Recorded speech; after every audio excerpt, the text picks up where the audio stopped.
Tiga tetuan yang dipertemukan oleh kebetulan menemukan diri mereka dalam keheningan malam, terikat oleh keputusasaan. Percakapan santai di luar rumah sederhana dengan cepat berubah gelap saat kebutuhan mereka akan uang mengaburkan penilaian mereka. Dengan ketegangan di udara, mereka membuat keputusan penting untuk memburu korban yang tidak curiga dan mengambil apa yang bukan milik mereka. Apa yang dimulai sebagai malam yang tenang segera berputar menjadi tindakan keputusasaan dan bahaya. Melanie Uribe, seorang ibu tunggal berusia 31 tahun dan perawat yang berdedikasi, sedang mengemudi ke rumah sakit Pacoima di Burbank, California untuk shift malamnya.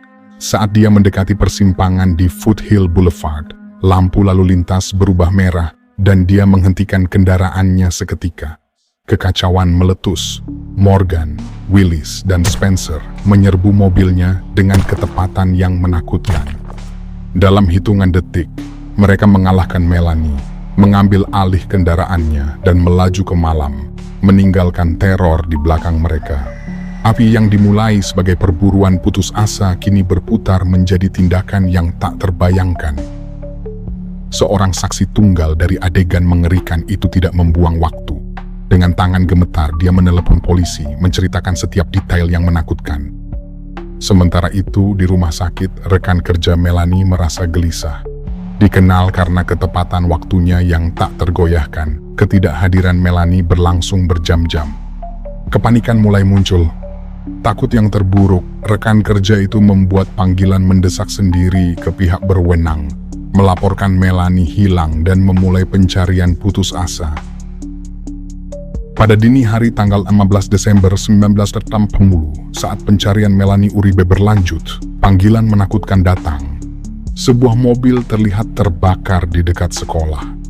Malam yang tenang berubah menjadi mendesak saat polisi dan pemadam kebakaran segera mengirimkan tim ke lokasi.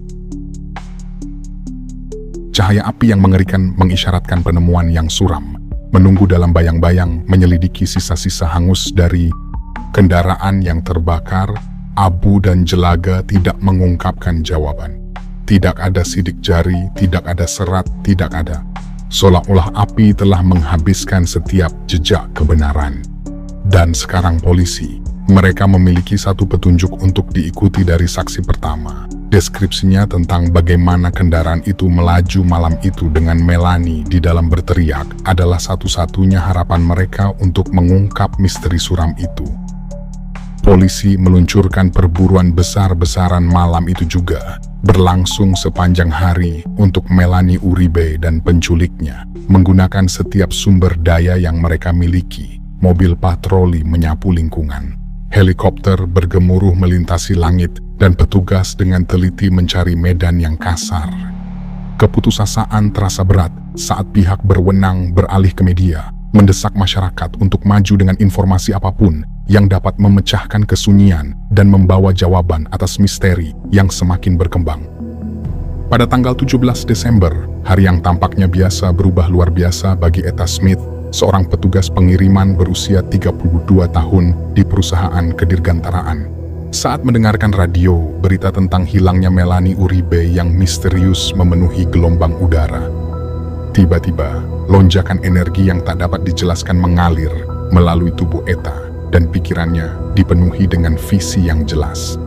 Dia melihat gambar-gambar terfragmentasi, seolah-olah seseorang dengan putus asa menjangkau dia, menunjukkan jalan. Dengan setiap momen yang berlalu, visi itu semakin kuat. Pikirannya terkuras oleh intensitasnya.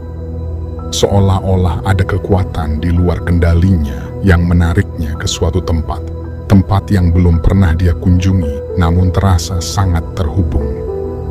Itu adalah panggilan yang tidak bisa dia abaikan.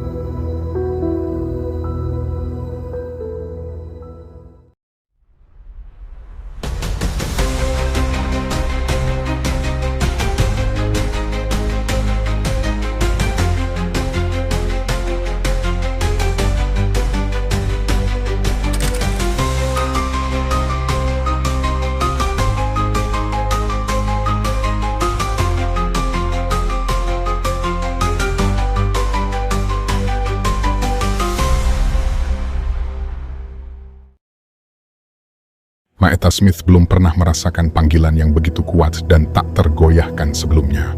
Dikonsumsi oleh visi yang jelas yang menunjuknya ke Lopez Canyon, dia meninggalkan pekerjaan lebih awal, bergegas pulang, mengumpulkan keluarganya, dan berangkat tanpa ragu. Kedesaannya tak terbantahkan. Visinya tidak memberinya pilihan selain mengikuti petunjuknya. Saat Adam bergerak lebih dekat ke tarikan panggilan yang tak henti-hentinya, visinya menjadi lebih tajam, jelas, dan menghantui. Energi aneh yang mengalir melalui dirinya menjadi hampir tak tertahankan, semakin intens dengan setiap langkah. Perasaan firasat mencengkeramnya. Dia tahu kengerian itu dekat. Udara menjadi tebal, berat, dengan bau busuk. Kemudian dia melihatnya. Tubuh telanjang Melanie Uribe tergeletak di depannya, membusuk parah, kepalanya hancur secara mengerikan. Kenyataannya jauh lebih buruk daripada apapun yang ditunjukkan visinya. Ingin segera kembali ke markas polisi, Etta Smith bertemu dengan seorang petugas patroli. Dengan putus asa, dia memberitahunya bahwa dia telah menemukan perawat yang hilang. Petugas itu segera memanggil bantuan, dan tubuh itu segera ditemukan. Tapi kelegaan Etta tidak berlangsung lama. Dia dibawa kembali ke kantor polisi di mana interogasi dimulai. Dia menceritakan kepada kepala petugas yang menyelidiki kasus Melanie Uribe segala yang dia ketahui. Tetapi bukannya rasa terima kasih, Etta malah dicurigai. Para petugas terus menekannya. Bagaimana dia tahu tentang tubuh itu? Bagaimana dia tahu penyebab kematian? Etta, terlihat terguncang, mengungkapkan kebenaran yang telah lama disembunyikannya. Sejak kecil, dia telah dihantui oleh visi tentang peristiwa yang belum terjadi atau yang sudah berlalu. Ibunya telah memperingatkannya untuk merahasiakannya, dan tidak ada yang tahu tentang kemampuannya kecuali ibunya. Dia menjelaskan bagaimana mendengar berita tentang Melanie di radio memicu energi yang tak dapat dijelaskan mengalir melalui tubuhnya, seolah-olah Melanie sendiri memanggilnya. Itu adalah panggilan ini yang membawanya ke tubuh itu, tapi para petugas menolak klaimnya. Mereka tidak percaya ceritanya dan malah menuduh Etta. Dengan pembunuhan Melanie Uribe terkunci di balik jeruji, Etta menyadari keseriusan situasinya. Dia setelah berjalan langsung ke dalam mimpi buruk. Kemampuannya sekarang dilihat sebagai kutukan. Saat mengumpulkan bukti untuk memperkuat kasus mereka melawan Etta Smith, polisi menerima panggilan tak terduga. Dalam sekejap, seluruh penyelidikan mengalami perubahan mengejutkan, mengungkapkan segala yang mereka pikir mereka ketahui. Suara seorang wanita, tegang dan rahasia, mengklaim dia tahu pria-pria di balik pembunuhan Melanie Uribe, dan bahkan di mana senjatanya disembunyikan. Sebelum dia bisa mengungkapkan lebih banyak, dia tiba-tiba menutup telepon. Dia tidak memberikan namanya atau mengatur pertemuan, meninggalkan petugas itu terkejut dan bingung. 2 hari kemudian, panggilan lain masuk, kali ini suara seorang pria. Dia dengan percaya diri menyatakan bahwa dia tahu para pembunuh dan bersedia membantu mengidentifikasi mereka. Penelepon meminta pertemuan dengan polisi, berjanji untuk mengungkapkan setidaknya 1 dari pelaku. Kasus ini mengalami perubahan dramatis dan misterius, meninggalkan para penyelidik berjuang untuk mendapatkan jawaban. Laporan otopsi itu menghancurkan. Melanie Uribe telah dipukuli dengan brutal, diperkosa berkali-kali, dan kepalanya dihancurkan berulang kali dengan batu. Saat detail mengerikan itu terungkap, keheningan suram memenuhi ruangan. Saat itulah kepala mulai mempertanyakan segalanya. Visi Etta Smith yang sangat akurat tidak bisa diabaikan. Untuk pertama kalinya, James menemukan dirinya percaya bahwa Etta Smith mungkin benar-benar seorang peramal. Penelepon kedua akhirnya bertemu dengan kepala petugas dan menunjukkan pelakunya, Morgan yang berusia 20 tahun. Dengan suara gemetar, dia mengungkapkan bagaimana Morgan membual tentang menculik, merampok, dan memperkosa Melanie Uribe, mengakhiri hidupnya dengan batu. Pengakuan mengerikan itu tidak berhenti di situ. Morgan dilaporkan telah berbagi detail mengerikan itu dengan teman lain, seorang gadis. Saat potongan-potongan itu menyatu, petugas menyadari gadis ini mungkin adalah penelepon misterius pertama. Melacaknya, polisi melakukan kunjungan tak terduga ke rumahnya. Terpojok, dia mengaku sebagai penelepon pertama dan membuat tawaran berani. Dia bersedia menyerahkan senjata pembunuhan, tetapi hanya jika identitasnya tetap rahasia. Kepala polisi setuju. Gadis itu menghilang sebentar, kembali dengan tas selempang kain yang berat. Dia menyerahkannya dan kepala polisi dengan hati-hati membuka tas itu, mengungkapkan kebenaran mengerikan. Sebuah batu berlumuran darah, kunci untuk mengungkap kejahatan itu. DNA dari noda darah itu cocok. Itu milik Melanie Orib. Dengan bukti yang kuat, polisi tidak membuang waktu. Mereka menangkap tersangka pertama mereka, Louis Morgan yang berusia 20 tahun.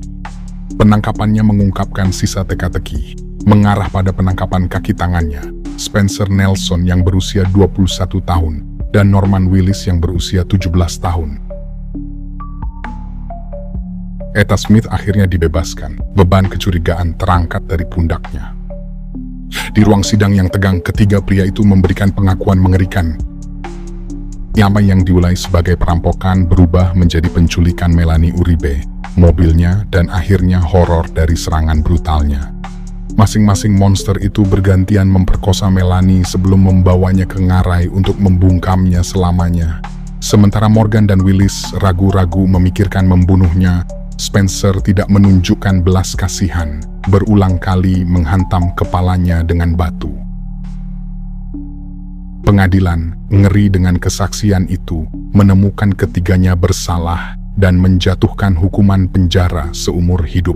Sementara itu, Etta Smith yang dipermalukan dan trauma oleh penangkapan yang salah, menggugat polisi atas penahanan palsu dan dianugerahi 27 Bulls sebagai ganti rugi, sebuah kemenangan kecil di tengah tragedi.